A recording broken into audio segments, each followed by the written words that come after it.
Welcome to the 2020 AIA Grand Rapids Honor Awards, an unprecedented event in keeping with so much of this unprecedented year. Thank you to the committee for your hard work and leadership in pivoting to this format, and thank you for taking the time to attend. I'm Megan Feenstra-Wall, Vice President and President-elect of AIA Grand Rapids. Perhaps along with learning the intricacies of aerosolized particles and which face covering provides the least eyeglass fog, this is a year you finally internalized the makeup of our profession. Blacks make up about 13% of the American population. They are about 2% of architects. Hispanics and Latinos are about 15% of our country, but less than 1% of our profession. Women, over half of our population, are about 20% of licensed architects, and far fewer are in leadership roles. It is increasingly difficult to argue our relevancy, that we can fundamentally understand our clients and their environments or their needs when we are, as a profession, so homogenous. And honestly, for those just beginning their careers or considering possible careers, it's just hard to be something that you can't see. Our profession is at a crossroads. Do we choose to inspire, equip, and amplify new voices to celebrate and reflect a vibrant and dynamic society? Or do we choose a fading status quo, relegating ourselves to a niche status increasingly removed from the people we serve? Maybe this is the year you learned, like me, the term derecho for the intense storm that flattened Iowa and other nearby states. Maybe you had friends and family in the Northwest sending you photos of red skies along with their AQI, or Air Quality Index, during the wildfires. Maybe this is the year you're thinking about resiliency in your projects for the first time or in a new way. Last fall, the AIA adopted a new climate action plan, claiming that our clients are not just the owners, developers, and city officials who give us input and pay our bills, but the 1.5 million people who live in West Michigan, and more so, the over 1 billion people who call our planet home and who are affected by the decisions that you and I make. A recent AIA survey shows that a majority of architects feel climate change is a big deal.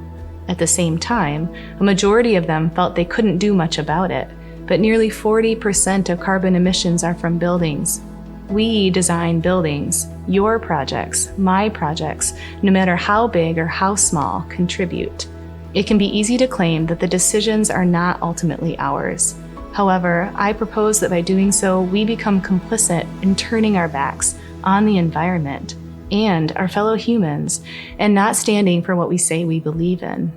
Good design has to go beyond how a project looks and functions.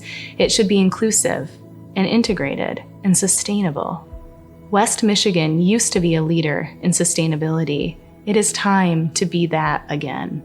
If you submitted an award entry, you thought about your project through the lens of the AIA's Framework for Design Excellence, the former COAT Top 10. I'm thrilled the awards committee made the decision to bring that into the awards requirements. Thank you. I had the opportunity to serve on the AIA National Task Force to rewrite the Framework for Design Excellence this winter with a group from across the country. If you haven't looked over that document, well, there's a place to start.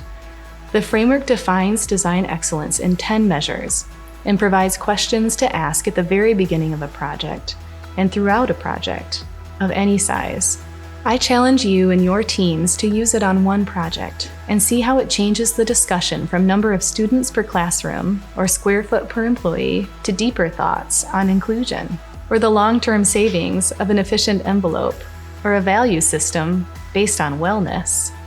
As we watch our fragile economic recovery allow for some of us to rise and some of us, especially women and people of color, to fall, let's think about who our projects and our profession might be forgetting. This is a divisive year.